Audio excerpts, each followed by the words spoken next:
Just before sunrise on a quiet spring morning in Aurora, a handful of townspeople looked up and saw something drifting across the sky. It wasn't a bird, it wasn't a balloon, and it definitely wasn't a commercial aircraft. It moved slowly, almost deliberately. And then, it crashed. Not into a field, not into the woods, but straight into the heart of town. To understand what happened next, you need to understand the year. It's 1897. There are no airplanes, no jets, no helicopters. The Wright brothers are still years away from their first flight, and yet, all across the United States, people are reporting something impossible. Newspapers call them mystery airships. Long, cigar-shaped craft. Bright lights, propellers, sometimes voices. From California to Illinois, from Kansas to Texas, something is in the sky.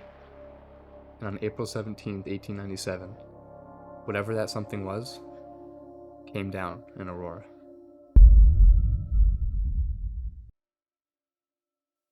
It's just after 6 a.m. Several residents are already awake. Among them is Judge J.S. Proctor, a respected former judge and landowner in the town. Witnesses describe a strange craft, moving southbound. Low, slow, and clearly in trouble. It's not gliding gracefully. It's sputtering and struggling. Almost as if the pilot has lost control. And then, the airship collides with the Judge Proctor's windmill. There's a loud explosion. Metal fragments, unfamiliar materials, and strange objects are scattered across the property. And amongst the wreckage, they find a body.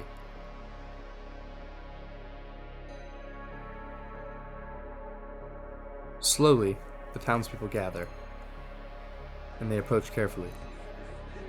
And what they see stops them dead in their tracks. The pilot isn't human. According to multiple reports, the body is small, thin, and badly burned from the crash. The face is described as otherworldly. One newspaper later writes, "It was not an inhabitant of this world."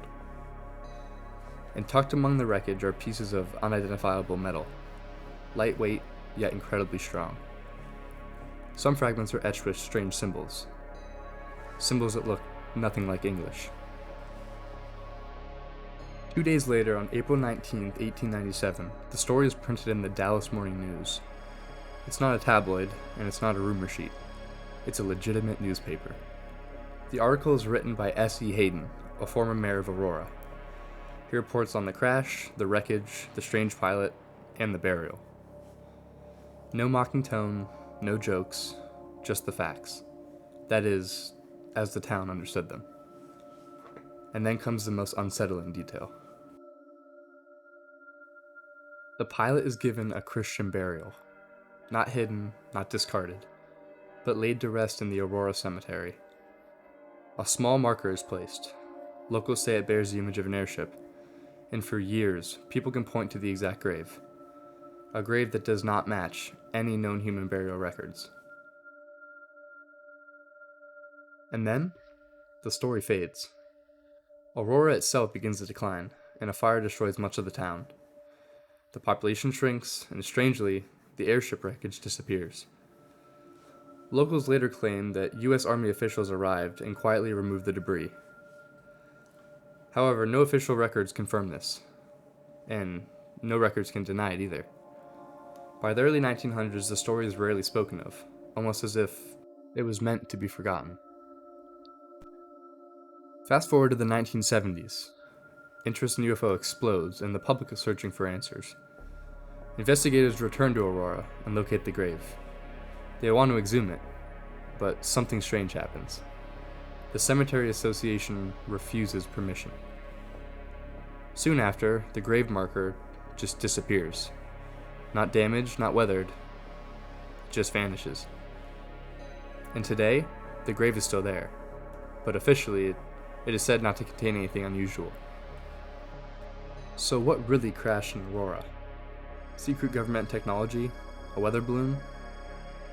Or is it something else entirely? If it was a hoax, why give the pilot a burial? If it was human, why no records? And if it was not of this world, why does the story vanish every time someone digs too deep?